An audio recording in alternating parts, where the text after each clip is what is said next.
Bonjour Caroline. Bonjour Gérard. Comment vous définir? Déjà, je suis allé voir votre Wikipédia. Est-ce que votre Wikipédia est correct ou il y a des erreurs? Il est correct. Il est correct. Ok. Alors déjà, comment je vous ai découvert? Bizarrement, je ne vous ai pas découvert par vos œuvres, mais par une vidéo sur YouTube. La vidéo qui était celle d'une captation d'une conférence de type TEDx. Je ne sais pas si c'était TEDx, mais c'était...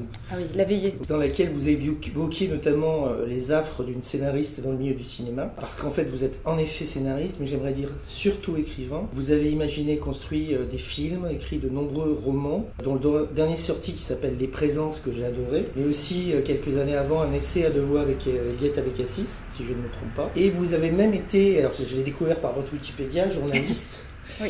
dont 2 ans en tant que rédactrice en chef de l'officiel. 3 ans. Alors il y a une erreur dans Wikipédia. Vous avez été rédactrice en chef de l'officiel de la mode. Bref, vous avez plusieurs cordes à votre arc et telle Diane Chasseresse, vos flèches se plantent dans nos cœurs de lecteurs et de cinéphiles.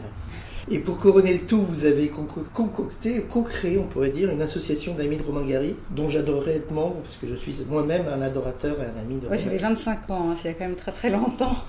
Maintenant, ça a changé de nom. Elle s'appelait l'Émile Gary, mais elle a changé de nom, cette association.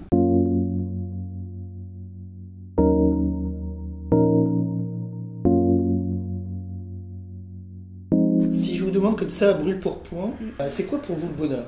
Comment vous le définiriez? Le bonheur, c'est d'abord être capable de le voir. Parce qu'il y a beaucoup de gens qui ne se rendent pas compte qu'ils sont heureux, c'est-à-dire qu'ils ont beaucoup de choses merveilleuses dans leur vie, mais qui considèrent que ces choses sont normales. Or, rien n'est normal. Tout est une bénédiction et on s'habitue et on ne voit plus. C'est-à-dire se lever le matin, qu'il fasse beau ou qu'il pleuve, c'est justement parce qu'il pleut qu'on apprécie quand il fait beau. Donc tous ces contrastes et ces contraires sont importants. Et je crois que le bonheur, c'est réaliser qu'on est heureux. Alors, ça c'est le bonheur en général. Donc c'est une politesse à l'autre, une politesse à soi d'abord, c'est presque une... En tout cas, c'est une manière de reconnaître les choses. Je ne parle pas du bonheur amoureux qui est encore autre chose, qui est une exaltation que je mets à part.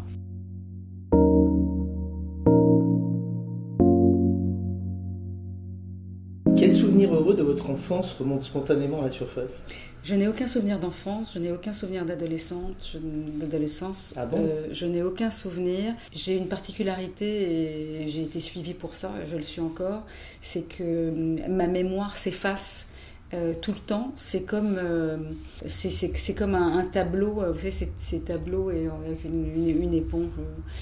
Tout s'efface, c'est-à-dire que je n'ai aucun souvenir de l'enfance de mes enfants. Je suis entourée de gens qui ont beaucoup de mémoire et qui me rappellent les choses. Et tout le monde sait autour de moi, y compris professionnellement, quand je fais des choses professionnelles. Dans ma vie professionnelle, tout le monde sait que je ne me souviens de rien. Je ne sais absolument pas ce que j'ai fait hier, encore moins avant-hier. Il y a des choses dont je me souviens, parce que par exemple, si je fais un voyage, je sais que je suis partie à l'étranger, mais il ne faut pas me demander ce que j'y ai fait parce que je garde vraiment très très très vaguement les grandes lignes. Donc non, je n'ai aucun souvenir d'enfance. En revanche, des goûts ou des attachements qui ont subsisté. Par exemple, effectivement, une madeleine dans un verre de lait, ou il y a un endroit à Paris où on vend un pain au chocolat brioché, et je suis attachée à ce pain au chocolat brioché de mon enfance. Donc je ne me souviens de rien, mais j'ai des goûts et des parfums. Vous considérez pas ça comme un handicap? Alors c'est quelque chose avec lequel vous avez réussi à vivre? Mais je vis très bien, puisque moi je suis habituée à ça, donc ça ne pose pas de problème. Ce qui pose un problème, c'est dans une conversation avec des gens, quand ils font référence à des choses qui ont été dites il y a une semaine ou il y a un mois, et que je ne vois pas du tout de ce dont on parle. Et ça a toujours été comme ça. Oui, il m'est arrivé dans une discussion, j'allais dire conjugale, à quelqu'un qui me disait mais enfin, quand tu disais ça, je ne vois pas du tout de quoi on parle. Vraiment, c'est une bizarrerie. Je ne considère pas ça comme un handicap. Je me suis adaptée et je pense que paradoxalement, ça m'oblige à tout recréer constamment, parce qu'on ne peut pas vivre dans le vide. Et comme j'ai un vide du passé, il faut tout le temps que j'aille créer des choses.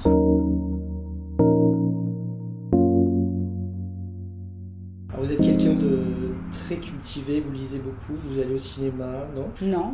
Il y a un terme japonais qui décrit, j'ai oublié ce que c'est que ce mot, qui décrit les gens comme moi, c'est-à-dire que j'achète beaucoup de livres. À ma table de chevet, ou plutôt mon pied de lit, Il y a à peu près entre 30 et 40 livres. Quand je lis un roman et que je l'aime, je ne peux pas le poser et je le lis en un jour ou en 2 maximum. Même si ça fait 400 pages, je suis folle de mon livre. Malheureusement, j'ai un peu de mal à trouver des livres dont je suis complètement amoureuse. Il y en a, hein, et je laisse une chance à énormément de livres. Et souvent, je me passionne pour, j'allais dire, pour de l'histoire. C'est-à-dire que, par exemple, j'ai été passionnée par Salonique, j'ai lu beaucoup de livres sur Salonique. Il m'arrive récemment, je m'intéressais à l'histoire de l'Irak au XXe siècle. Je suis capable de lire 5 livres à la suite sur l'Irak. Vous voyez, donc je suis obsessionnelle, compulsive sur certains sujets, mais ce ne sont pas tellement de romans, pas particulièrement des romans. J'adore, il y a des romans que j'adore. En fait, je suis assez impatiente quand je lis un roman, et si au bout de 30 pages, ça m'a pas totalement absorbée et passionnée, je le pose. Je sais que c'est pas bien. Quant au cinéma, je vais un peu au cinéma. Je récupère les films sur mon ordinateur avec retard, c'est pas bien. J'adore aller au cinéma, c'est merveilleux. Jean-Luc Godard, que je n'apprécie pas particulièrement par ailleurs, qui disait la différence entre la télévision et le cinéma, c'est qu'au cinéma, on lève les yeux. Et c'est vrai, au cinéma, on devient un enfant, alors devant sa télé, on est un spectateur de petit écran.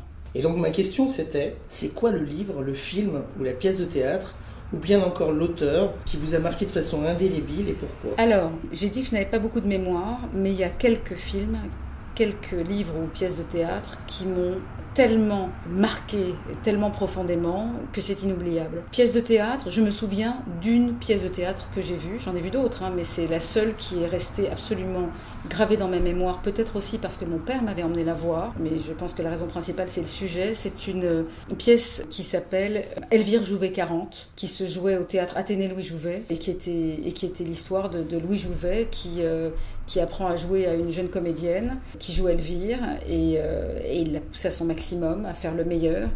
Et elle se donne du mal, et c'est difficile, et à la fin, quand enfin Louis Jouvet estime que son jeu est parfait, à ce moment-là on la voit se retourner, elle porte une étoile jaune sur sa poitrine, et donc on comprend ce qui risque très fort d'advenir à cette petite comédienne. Je pense que j'ai vu cette pièce quand j'avais je sais pas, peut-être 16 ans, 17 ans, et c'est inoubliable. Moi qui ne me souviens de rien, ça c'est inoubliable. Il y a un film de David Lean qui s'appelle Brève rencontre, qui est une histoire d'amour impossible, et ça c'est inoubliable.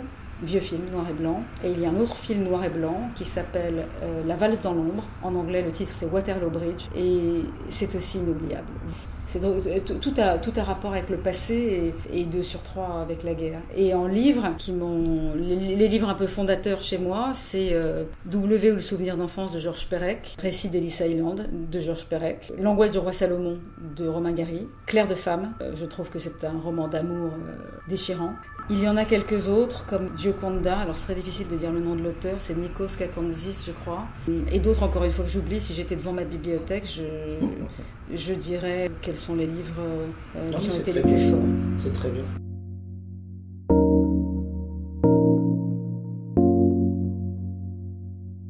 De quoi ne voudriez-vous jamais vous priver, sous-entendu pour être heureuse ? De liberté, d'amour, de gourmandise. Quand je dis amour, c'est amour de la vie, amour des proches, amour, oui, au sens large. Voilà, et gourmandise, c'est aussi bien gourmandise d'un Saint-Honoré que gourmandise d'aller regarder un ciel bleu ou se promener dans un parc avec des fleurs de toutes les couleurs. Ou un pain au chocolat brioché. Oui, c'est ça. C'est-à-dire que la gourmandise, c'est un rapport au monde, en fait.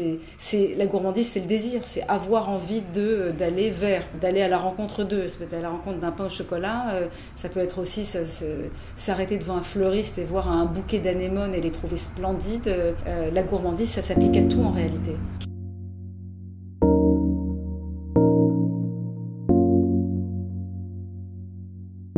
Doutez-vous souvent en l'existence ? Et si oui, est-ce que vous doutez plutôt de vous ou plutôt des autres ? Alors, je ne parlerai pas de doute, je parlerai d'une anxiété extrémissime que j'ai depuis toujours. Alors, dire que jusqu'à l'âge de 32, je me suis un peu apaisée à ce moment-là, et ensuite à nouveau, 35, 39 ans, j'étais dans un état d'anxiété maximale depuis l'enfance. Donc, c'est même pas du doute, on est au-delà du doute, c'est-à-dire que je suis quelqu'un qui n'a aucune certitude, c'est quelque chose qui m'a qui m'a désemparée très très longtemps. Et en réalité, je pense, après toutes ces années, que c'est pas forcément un défaut. C'est-à-dire que quand on n'a aucune certitude, on écoute vraiment l'autre, on écoute vraiment l'opinion de l'autre. Et avec de bons arguments, on est capable de changer d'avis. Alors que quand on est dans ces rails de sa certitude, en fait, ça donne une espèce d'état d'esprit que je qualifierais de très bourgeois, où on est tellement conventionnel et on est tellement dans ses pensées arrêtées. Pour moi, c'est un peu le contraire je vais pas dire, c'est un peu le contraire pour moi de l'intelligence. L'intelligence, pour moi, c'est une espèce de souplesse d'esprit, d'ouverture, d'être capable de remettre en question. Ce qui est différent du doute, c'est l'ouverture au monde. Donc, je ne sais pas si je doute, mais au-delà de douter, moi, je n'ai jamais aucune certitude, y compris aucune certitude de mon talent, de quoi demain sera fait.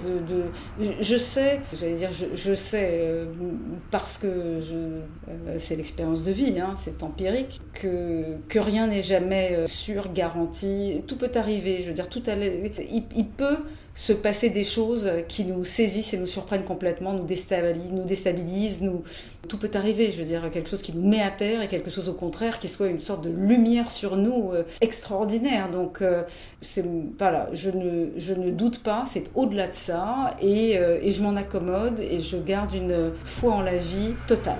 Mais je sais la fragilité de la vie et la fragilité finalement de tout.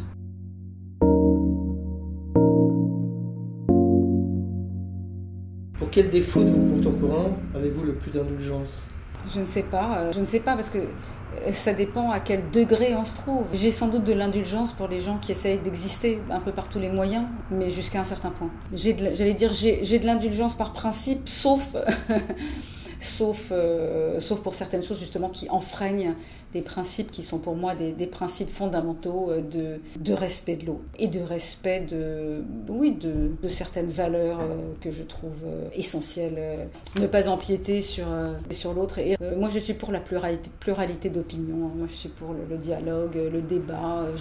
Je déteste... vous me demandez pourquoi j'ai de l'indulgence. Je peux répondre au contraire, c'est pourquoi je n'ai pas d'indulgence. La tyrannie. Et la tyrannie commence à des niveaux insoupçonnés. C'est-à-dire que la tyrannie, ça commence petit et ça se développe et ça devient très très grand. Et donc je n'aime pas la tyrannie, même à un tout petit degré.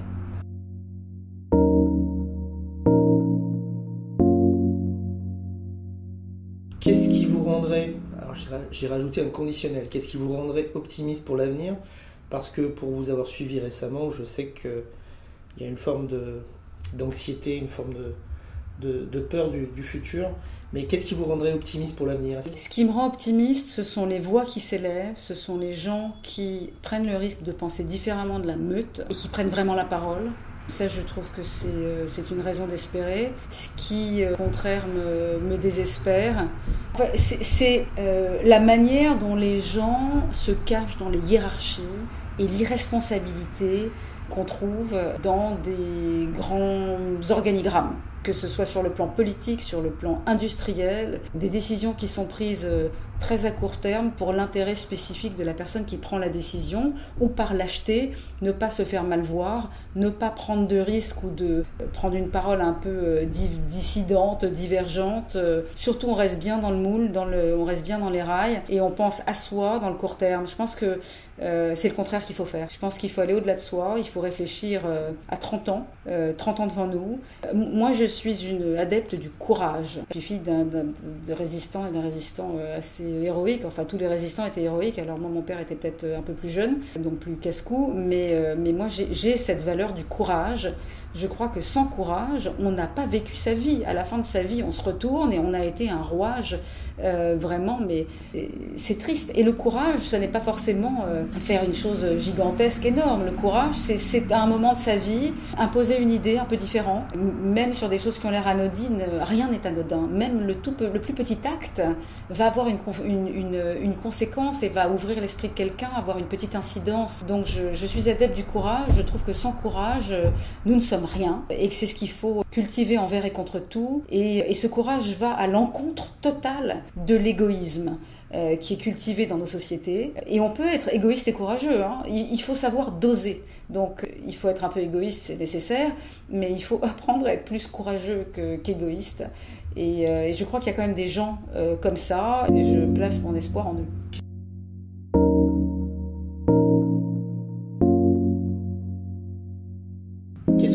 souhaiter, pour conclure, pour les prochains mois? De bonnes nouvelles, des confirmations, des sorties. Des oui. Pour les mois à venir, pas de sortie en vue, mais et un bon entourage. Voilà, la sérénité et l'énergie. Eh bien, on vous le souhaite. Merci beaucoup, Caroline. Merci à vous.